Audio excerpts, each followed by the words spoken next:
اللهم صل على محمد وآل محمد. اللهم صل على محمد وآل محمد. الشیطان الرجیم. بسم اللہ الرحمن الرحیم. الحمد للہ رب العالمین والصلاة والسلام علی اشرف الانبیاء والمرسلین خاتم النبیین رحمۃ للعالمین بالقاسم محمد واہل بیتہ الطیبین الطاہرین المعصومین المظلومین. سامعین گرامی، آپ کے سوال اور ان کے جواب کے لیے آپ کی خدمت میں ہم موجود ہیں، اور اب جو سوال ہمارے سامنے لایا گیا ہے وہ ہم پڑھ کے سنا رہے ہیں. اس کے بعد انشاءاللہ کوشش کی جائے گی کہ اس سوال کا بھی ایک ایسا جواب دیا جائے کہ جو موضوع ترین بھی ہو اور سیر حاصل بھی ہو. سوال یہ ہے کہ کیا حضرت آدم سے پہلے بھی دنیا میں انسان بستے تھے؟ سوال ایک دفعہ پھر سنیں. کیا حضرت آدم سے پہلے بھی دنیا میں انسان بستے تھے؟ اب دیکھیے، یہ سوال جو اب تک سوالات ہم سے ہوتے رہے ہیں نوعیت کے اعتبار سے ان سے بہت مختلف ہے. دیگر سوالات میں کہیں اصول دین مثلا عدالت وغیرہ کا کہیں نہ کسی نہ کسی طریقے سے ربط ہو جاتا تھا، یا اعمال کا کوئی نہ کوئی ربط تھا. یہ سوال اپنی نوعیت کا منفرد سوال ہے، کیونکہ یہ ایک ایسا سوال ہے کہ اس کا براہ راست ہمارے ایمان اور عقیدے سے کوئی تعلق نہیں ہے.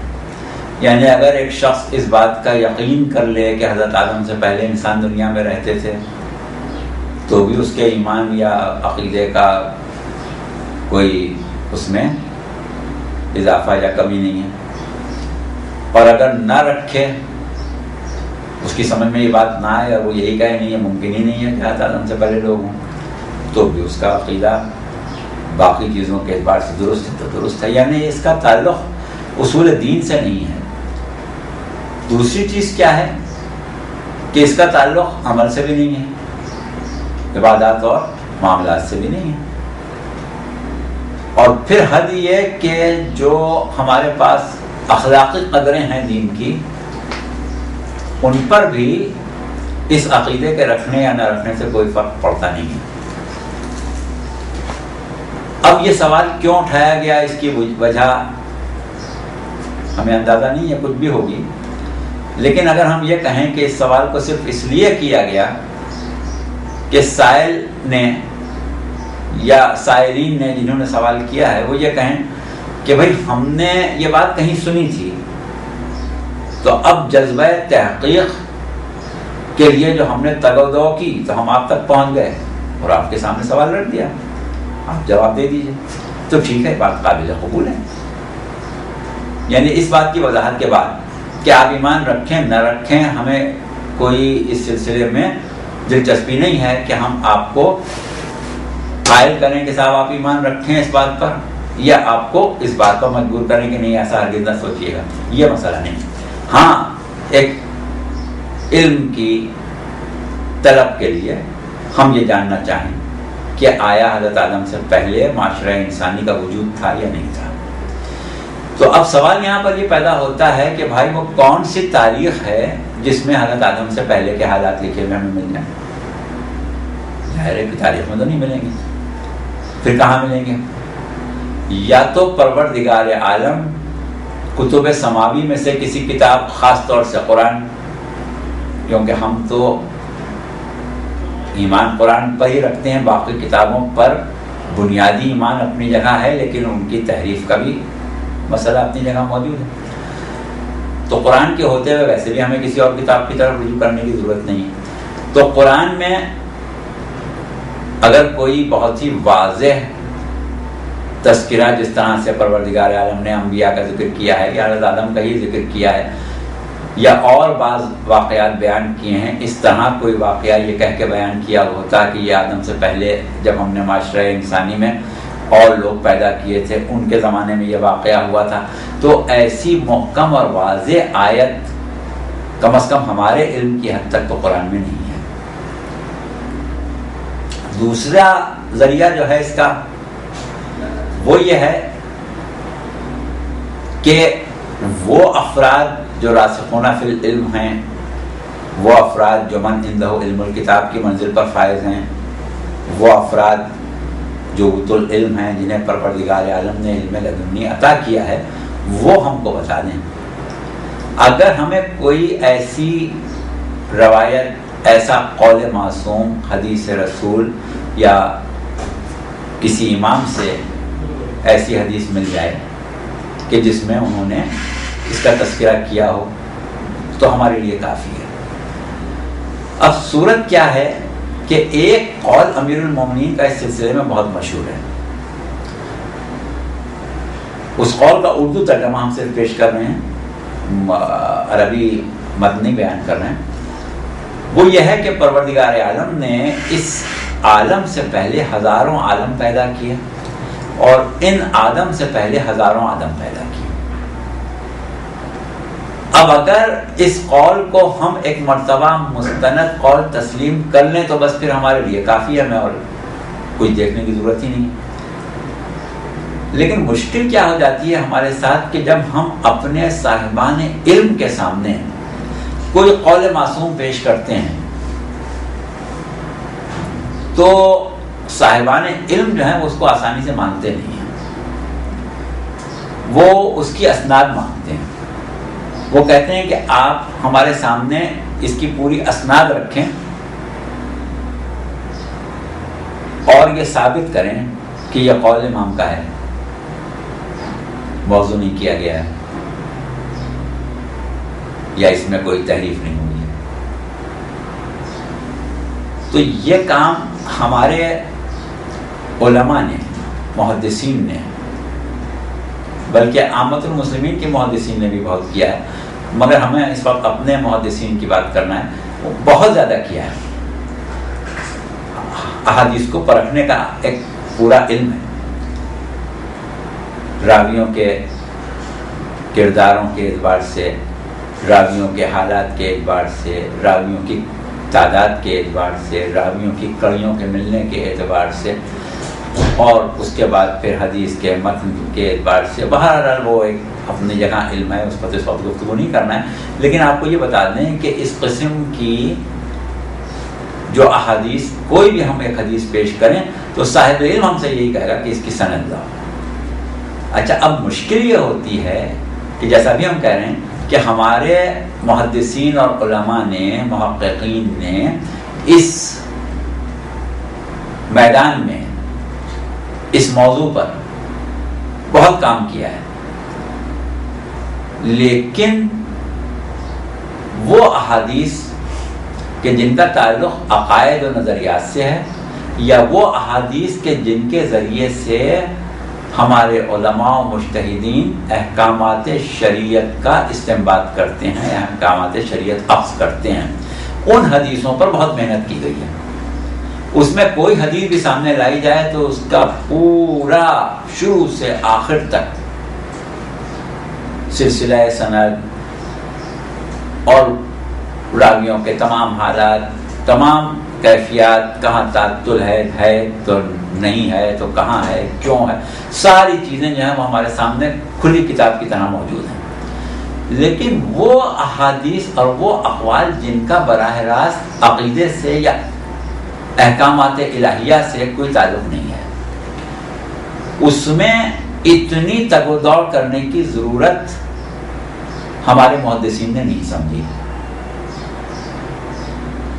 انہی میں سے ایک قول امام یہ بھی ہے، جیسا کہ ابھی ہم نے ابتدا میں کہا کہ اس کے ماننے یا نہ ماننے سے ایمان یا عقیدے پر نہ فرق پڑنا ہے اور نہ ہی عمل میں کوئی فرق پڑنا ہے. یعنی اگر یہ مستند ہو تو ہم اس سے کون سی چیزیں اخذ کر لیں گے اور غیر مستند ہو تو اس سے کس چیز سے پرہیز کر لیں گے.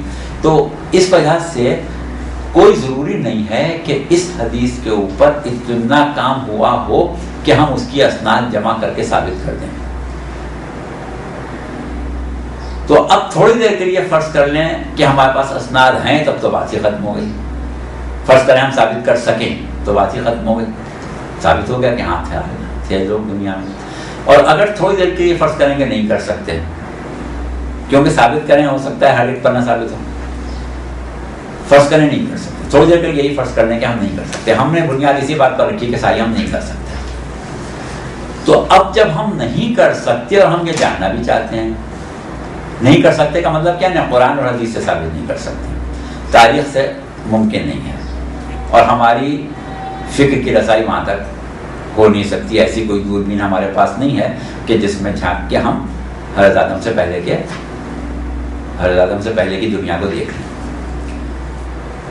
روایات یہی بتاتی ہیں کہ جب آدم و حوا دنیا میں اترے تھے تو دنیا غیر آباد تھی. اچھا، لیکن اس غیر آباد سے پہلے کبھی آباد تھی؟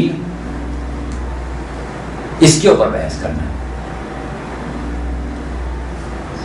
تو یہ ہم نے آپ کے سامنے اس سوال کے جواب میں پہلے تو اس سوال کی نوعیت پر گفتگو کر لی، پھر علم حدیث کے بارے میں آپ کو تھوڑی سی معلومات فراہم کر دی. اب آئیے ہم ایک اور علم کی طرف آپ کی توجہ دلا رہے ہیں. دیکھیے، ہمارے یہاں ایک علم ہے علم کلام، اور ایک علم بڑا مشہور و معروف، بہت عرصہ سے، صدیوں سے چلا آ رہا ہے، بلکہ ہزاروں سال سے کہہ سکتے ہیں چلا آ رہا ہے. وہ آپ کا علم فلسفہ ہے. شکلیں بدلتی رہیں، آپ کہیں کہ ہزاروں سال پہلے تو علم فلسفہ ایسا نہیں تھا، وہ تو پھر ایک الگ بحث ہو جائے گی. بہرحال ایک قدیم علم فلسفہ ہے، پرانا علم فلسفہ. علم کلام کیا ہے، کلام میں اور فلسفے میں فرق کیا ہے، یہ ہمارا موضوع اس وقت نہیں ہے. لیکن ہمارے ہاں وہ افراد کے جو علم کلام کے ماہر ہیں، یعنی عقیدے کے علم کے، توحید کے علم کے، ان کو ہم متکلمین کہتے ہیں. اور وہ علماء ہمارے، یعنی دینی علماء کی بات کریں، جو فلسفے کے عالم ہیں، ان کو ہم فلسفی کہتے ہیں.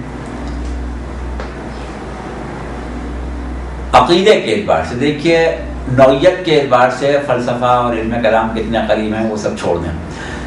اس اعتبار سے کہ ایک نظریہ ہے جس پر متکلمین یعنی علم کلام کے ماہرین اور فلسفی ایک بنیادی اختلاف رکھتے ہیں. وہ فلسفہ ہے تخلیق کائنات کی ابتدا کا. متکلمین جو بات کہتے ہیں وہ وہی ہے جو ہم اکثر کلاسوں میں اپنے طالب علموں کو پڑھاتے ہیں. وہ کیا ہے کہ ہم آغاز کائنات، تخلیق کائنات کے لیے پروردگار عالم کی جس صفت کو بیان کرتے ہیں وہ کیا ہے؟ فاطر السماوات والارض، زمین و آسمان کو خلق کرنے والا. اچھا، فاطر کہے سے بنا ہے؟ فطرہ سے. فطرہ کے کیا معنی ہیں؟ کسی چیز کو لمبائی میں قطع کر دینا، کاٹ دینا، یہ ہے فطرہ. اسی سے افطار بنا ہے، جسے آج کل افطار کہا جانے لگا ہے. افطار بنا ہے یعنی تسلسل روزہ کو قطع کر دینا، روزے کے تسلسل کو قطع کر دینا، افطار صوم. اسی طرح فطر السماوات والارض کا لفظ جب استعمال ہوتا ہے تو تسلسل عدم کو قطع کر کے موجودات کے وجود کا یا تخلیق کا آغاز کر دینا.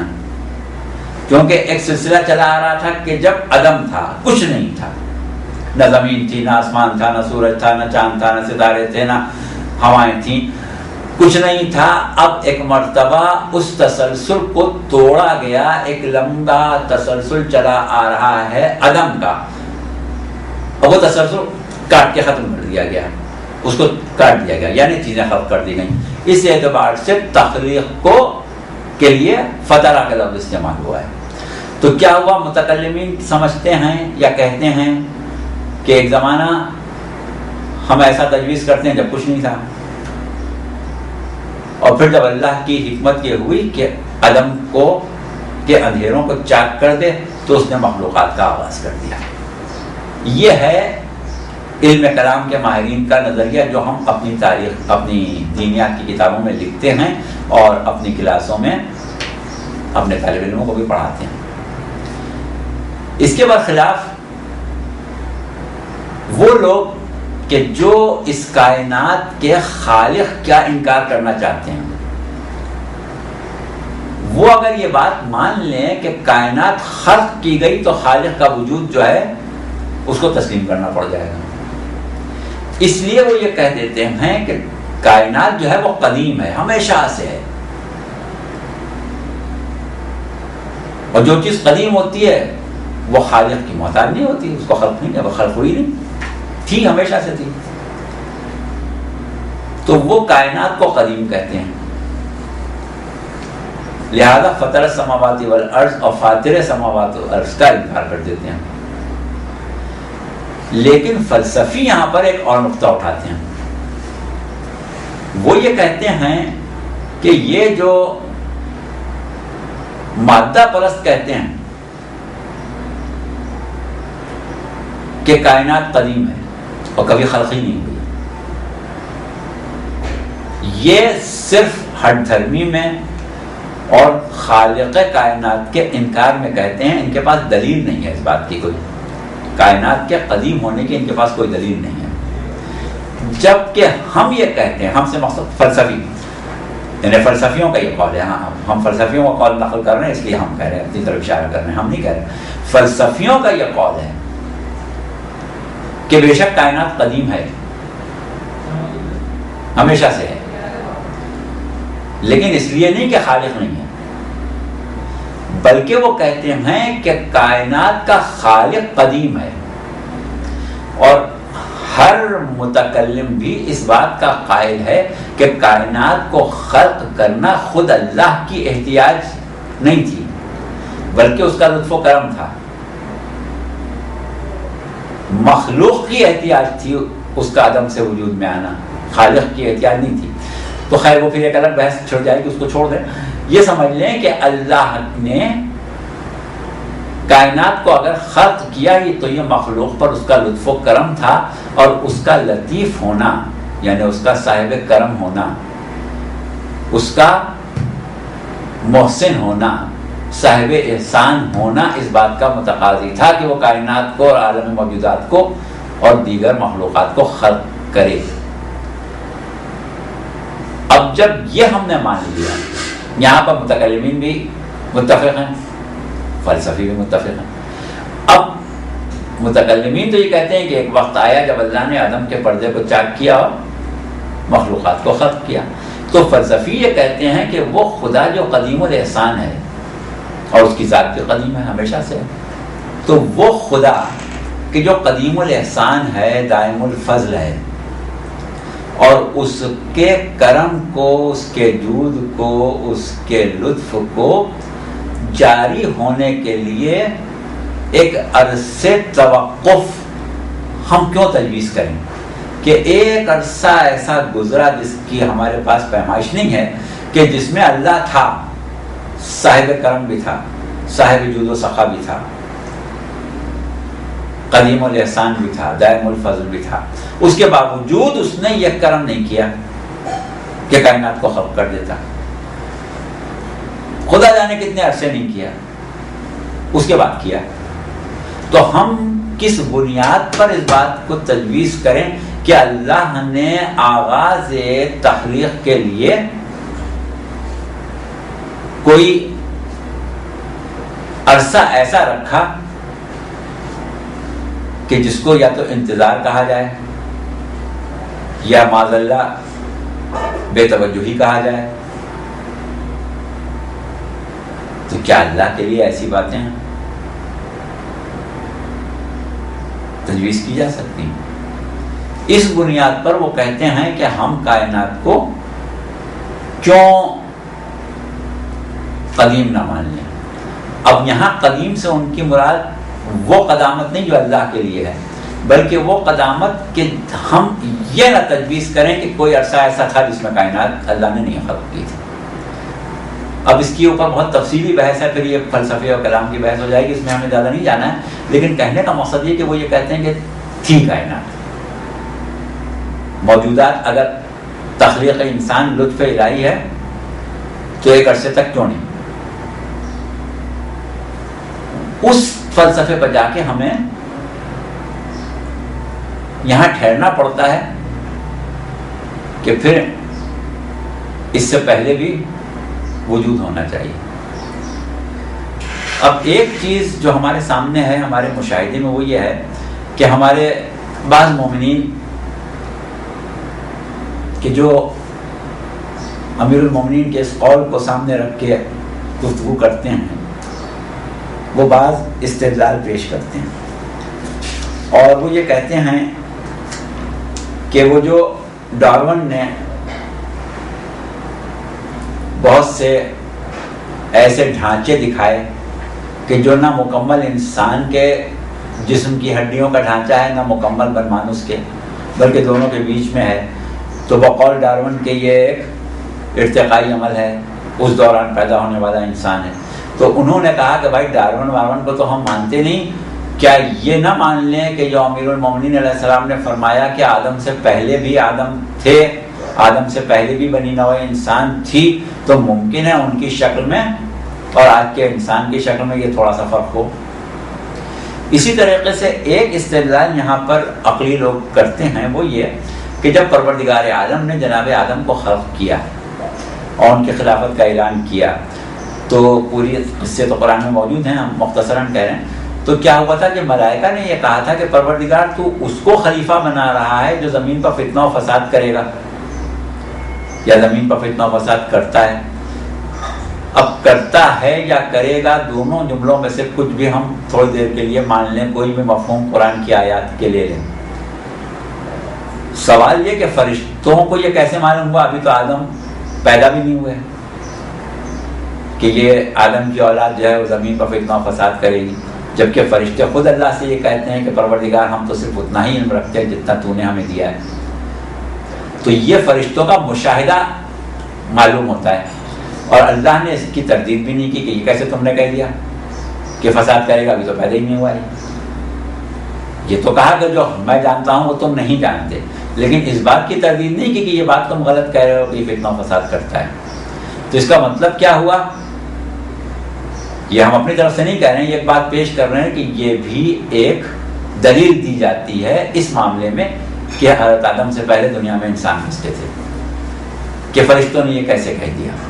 تو اس طرح کی کمزور دلیلیں یا مضبوط دلیلیں، ہم مضبوط کہیں کمزور کہیں یہ بھی اس وقت ہم فیصلہ نہیں کریں گے، کیونکہ بعض اعتبار سے مضبوط بھی ہے، بہت ہیں، لیکن چونکہ ابتدا میں ہم یہ بات کہہ چکے کہ آپ کے ماننے سے بھی آپ کے ایمان پر فرق نہیں پڑے گا، نہ آپ سے قبر میں پوچھا جائے گا کہ آدم سے پہلے انسان تھے یا نہیں تھے، نہ محشر میں اس کی پرسش ہونے والی ہے، لہذا اس اعتبار سے تو اس پر بحث کرنے کی کوئی ضرورت نہیں ہے اور نہ اتنا سنجیدہ ہونے کی۔ لیکن ہاں، جو قرائن ہم نے آپ کے سامنے رکھے ان سے آپ خود ایک نتیجہ نکال سکتے ہیں، اور وہ کچھ بھی نکالیں اس سے کوئی فرق نہیں پڑنے والا ہے، لہذا ہمیں اس کی کوئی فکر بھی نہیں ہے کہ آپ کیا نتیجہ نکالیں گے۔ ہاں، دونوں قرائن ہم نے آپ کے سامنے رکھ دیے کہ نہ ہوں حضرت آدم سے پہلے انسان، اس کا قرینہ اس اعتبار سے نہیں ہے کہ واضح آیتیں اور حدیثیں نہیں ہیں، اور اس بات سے قرینہ ہے کہ بعض آیات کے ذریعے، بعض اقوال معصومین کے ذریعے اور بعض استدلال عقلی اور مشاہدہ قدرت کے ذریعے ہم اس بات کو قبول بھی کر سکتے ہیں. بس سلام.